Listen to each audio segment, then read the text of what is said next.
warahmatullahi wabarakatuh. Perkenalkan, nama saya Nala Fadila dari tingkat 2A. Di sini saya akan sedikit menceritakan atau membahas mengenai biografi Amanda Susanti. Amanda Susanti adalah salah satu wanita yang memimpin perusahaan teknologi yang dianggap memberikan dampak signifikan kepada masyarakat. Keberhasilannya dalam mengembangkan sayur box membuat wanita kelahiran Jakarta 22 Juni 1990 ini masuk dalam daftar Forbes 13 Under 13 kategori industri, manufacturing and energy tahun 2019. Sayur box didirikan bersama dua mitra bisnis bernama Meta Trisnawati dan Rama Noto Widigdo pada tahun 2016. Sayur box didirikan karena terinspirasi dari kesulitan para petani. Setelah menyelesaikan kuliahnya di University Manchester, Amanda Susanti pulang ke Jakarta dan bekerja di sebuah perusahaan swasta.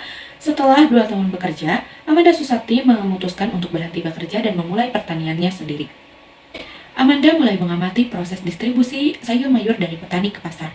Saat itu, ia melihat berbagai masalah dan kesulitan yang dihadapi para petani untuk mendistribusikan hasil panennya ke pasar. Tak mendapatkan akses langsung ke pasar menjadi masalah klasik yang dialami para petani di seluruh negeri. Dari situlah muncul ide untuk mendirikan sayur box. Melihat adanya inefisiensi pada distribusi, Amanda menguraikan tantangan yang harus dihadapi saat mendirikan sayur box ini. Amanda melihat bahwa rantai pasok yang panjang menyebabkan harga produk semakin mahal.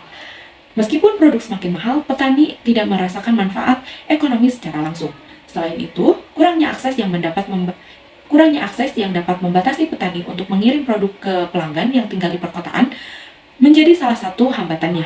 Dengan melihat isu tersebut, Amanda Susanti menemukan cara untuk menjalankan bisnis pertanian dengan menggunakan teknologi.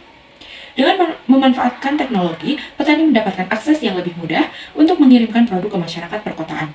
Petani pun dapat meningkatkan keuntungan secara ekonomi. Pelanggan pun akan merasakan dampaknya, di mana memudahkan pelanggan untuk membeli produk segar serta praktis. Pelanggan akan mendapatkan produk dengan kualitas terbaik dengan harga yang terjangkau. Sayur box mulai memasarkan sayur organik melalui media sosial WhatsApp dan Instagram. Tampaknya, debut sayur box di media sosial sangat sukses. Walaupun dari segi segmen untuk sayur organik terbatas, permintaan produk pun semakin meningkat sehingga Amanda memperluas bisnisnya dengan membuat situs khusus sayur box serta aplikasi yang tersedia di smartphone. Produk yang dijual Amanda pun laris manis dan menjangkau pasar yang lebih luas. Pada tahun 2017, sayur box sempat hampir tutup karena tidak dapat pendanaan. Namun, Amanda berhasil memutuskan untuk tidak menutup sayur box dengan tujuan memberikan keuntungan secara ekonomi kepada petani. Penerapan pemberlakuan pembatasan kegiatan masyarakat atau PPKM yang diselenggarakan pada tanggal 3 sampai 20 Juli 2021 pada saat masa COVID-19 membuat aktivitas belanja online semakin meningkat. Masyarakat mulai beralih belanja kebutuhan pokok melalui situs belanja online seperti sayur box. Saat mulai merambah ke dalam aplikasi, lagi-lagi sayur box harus menghadapi tantangan di mana para konsumen tidak puas dengan aplikasi yang disajikan.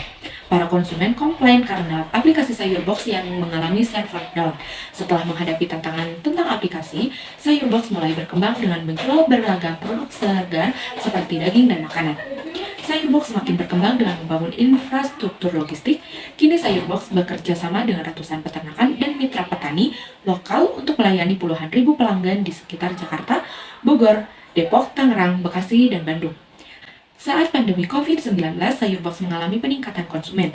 Secara tidak langsung, sayur box mendukung kebijakan pemerintah untuk mendorong masyarakat agar tetap melakukan aktivitas dari dalam rumah. Dengan adanya sayur box, masalah yang dihadapi masyarakat untuk membeli kebutuhan pokok tanpa keluar rumah telah menemukan solusinya.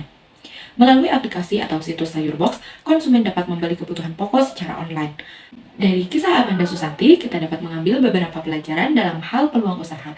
Di antaranya, tidak mudah menyerah, tetap konsisten dan percaya diri, serta tidak mudah puas dengan satu hasil dan terus mengembangkan ide-ide terbaru. Sekian pemaparan biografi Amanda Susanti, pendiri sayur box. Terima kasih. Wassalamualaikum warahmatullahi wabarakatuh.